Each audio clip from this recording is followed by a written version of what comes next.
गजाननं भूतगणाधिसेवितं कपित्थजम्बूफलचारभक्षणम् उमासुतं शोकविनाशकारकं नमामि विघ्नेश्वरपादपङ्कजम्।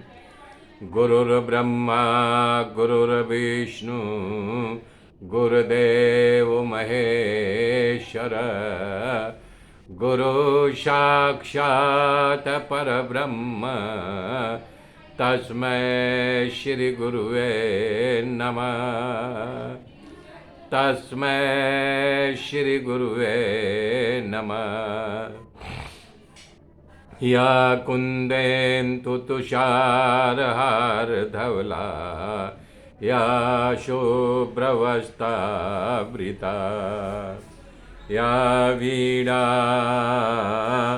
वरदण्डमण्डितकरा या श्वेत पद्मासना या ब्रह्माच्युतशङ्कर पवित्रवीर देवै सदा वन्दिता। सा मां पातु सरस्वती भगवती निषेधाध्यापः निषेधाध्यापः।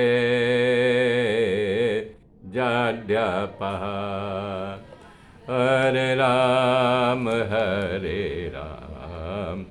राम राम हरे हरे हरे कृष्ण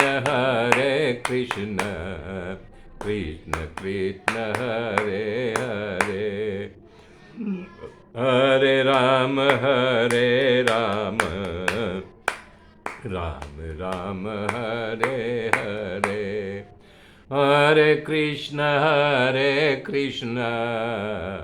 कृष्ण कृष्ण हरे हरे।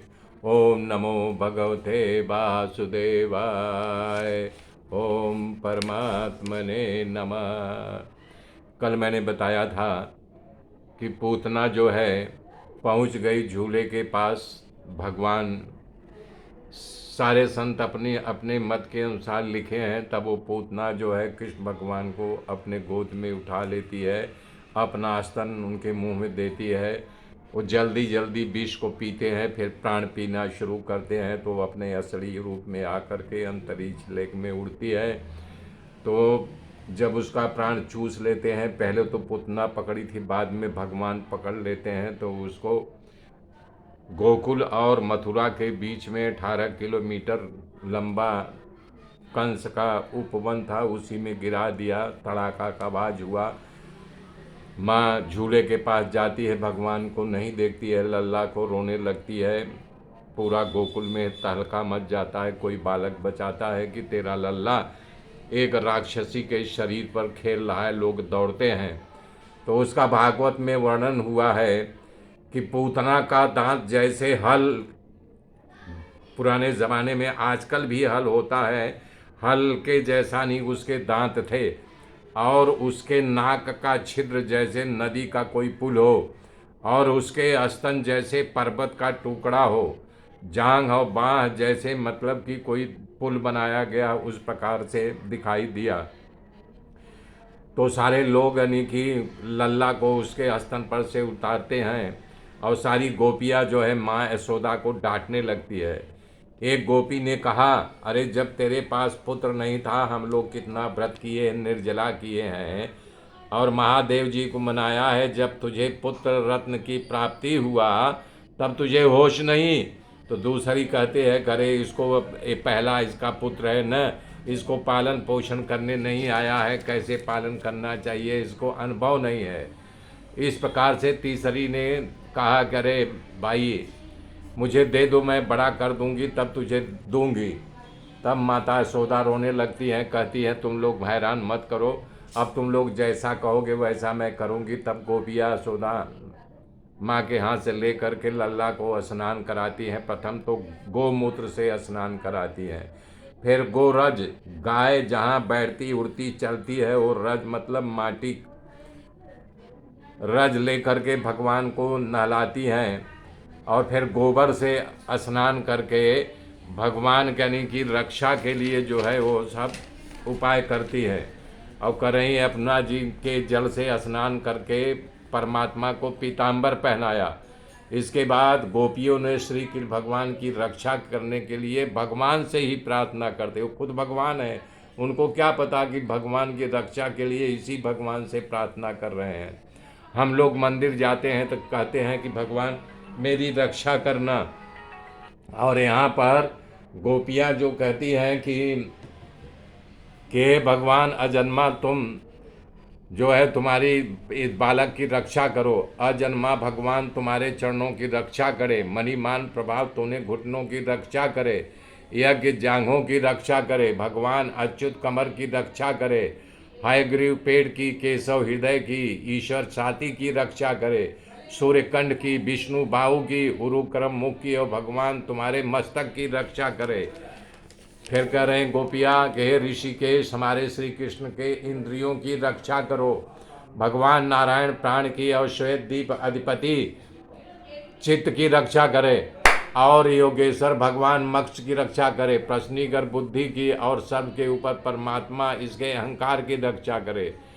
खेल खेलते समय भगवान गोविंद, और सोते समय भगवान माधव, चलते समय भगवान बैकुंठ, और बैठते समय भगवान लक्ष्मी पति तुम्हारी रक्षा करे। जब हमारा कृष्ण भोजन करे तब भोक्ता आपकी रक्षा करना। इस प्रकार से कृष्ण की रक्षा के लिए गोपियों ने भगवान को अनेक नाम लेकर के प्रार्थना किया, और उनको सुंदर वस्त्र पहना करके प्रार्थना किया, और उनको फिर सुलाया।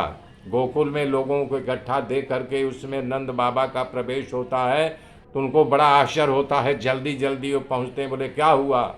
तब ग्वालों ने कहा बाबा एक राक्षसी हमारे लाला को लेकर के अंतरिक्ष में उड़ गई थी, तो भगवान की कृपा थी वो राक्षसी ही मर गई, लेकिन लल्ला बच गया। तब जो है यानी कि नंद बाबा को होता है कि नहीं, वसुदेव सही कहा था कि हमारे गोकुल में कुछ उत्पात होना है।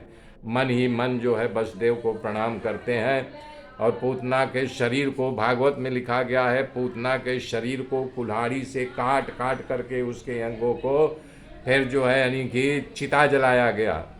सुखदेव महाराज कर रहे हैं, जब चिता जलने लगी तो खुशबू आने लगा। खुशबू आने का कारण ये है, जिसको भगवान स्पर्श कर दे तो उसका पाप पल भर में अपने आप भस्म हो जाता है। तो आई थी भगवान का प्राण लेने के लिए, लेकिन भगवान ने उसे मुक्त कर दिया, और बता रहे हैं इस प्रकार से पूतना को उद्धार कर दिया। सुखदेव जी कह रहे हैं गोकुल में भगवान कितने माताओं और कितने गायों का दूध पिया है, ये कहा नहीं जा सकता, उनके गति की क्या बात। तब परीक्षित को आश्चर्य होता है, तो वो संक्षेप में, हालांकि इसकी कथा आगे आएगी, तब वो संक्षेप बताते हैं कि जब ब्रह्मा जी भगवान का परीक्षा लेने के आए थे, तो ग्वाल बछड़ा गाय को जो है हरण कर लिया था। तो भगवान जितनी गाय थी, जितने बछड़े थे, जितने ग्वाल थे, सब भगवान ही बन गए। फिर शिव कह रहे हैं कि जब ग्वाल अपने घर पहुँचे तो उनकी माता प्रेम से उल्लास से अपना स्तन पान कराती। इसी प्रकार गाय चल करके जब बछड़े दूध पान करते, सब भगवान का ही स्वरूप था। तो बता रहे हैं कि इसलिए कि सुखदेव जी कह रहे हैं कि इस पुतना के मोक्ष की भगवान कृष्ण की अद्भुत कथा लीला का जो मानव श्रद्धा से सुनेगा, उसे भगवान गोविंद के चरणों में प्रेम होगा, उसके हृदय में भगवान के प्रति श्रद्धा जगेगी और जागृति प्राप्ति होगी। राजा परीक्षित ने भगवान सुखदेव जी से प्रश्न किया कि हे प्रभु, सर्वशक्तिमान श्रीहरि ने तो अनेक अवतार लिया है, अनेक दिव्य लीलाओं को किया है, सभी लीलाएं मुझे प्रिय लगती हैं। यदि मुझे अधिकार हो, आप मुझे अधिकारी समझते हो, तो मुझे भगवान के सभी अवतारों की कथा सुनने में अच्छा लगता है। तब सुखदेव जी के उन मन में विचार रहे, कहीं सुखदेव जी को बुरा न लगे, इसलिए कर रहे हैं सारी कथा मुझे अच्छी लगती है। अभी तक मैंने जो भी कथा किया है उसका क्या, राजा ने सोचा कि सभी कथाएं अच्छी लगती हैं, परंतु भगवान श्री कृष्ण की कथा अद्भुत है। मृत्यु लोक में प्रकट हो करके मनुष्य जाति का स्वभाव स्वीकार करके जो लीला किया सचमुच में अद्भुत है। इसलिए आप जैसे पूतना मोक्ष की कथा कही उसी तरह दूसरी भगवान की लीला है, मुझसे सुनाओ। तब सुखदेव ने कहा, हे राजन, एक दिन भगवान कृष्ण ने करवट बदला और करवट बदलने का उत्सव होने लगा।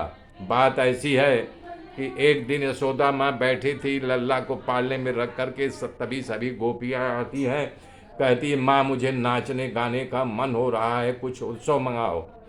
तब यशोदा माँ कहती, करे आज कोई तीज नहीं, त्यौहार नहीं, कैसे बिना मतलब का उत्सव मनाएं।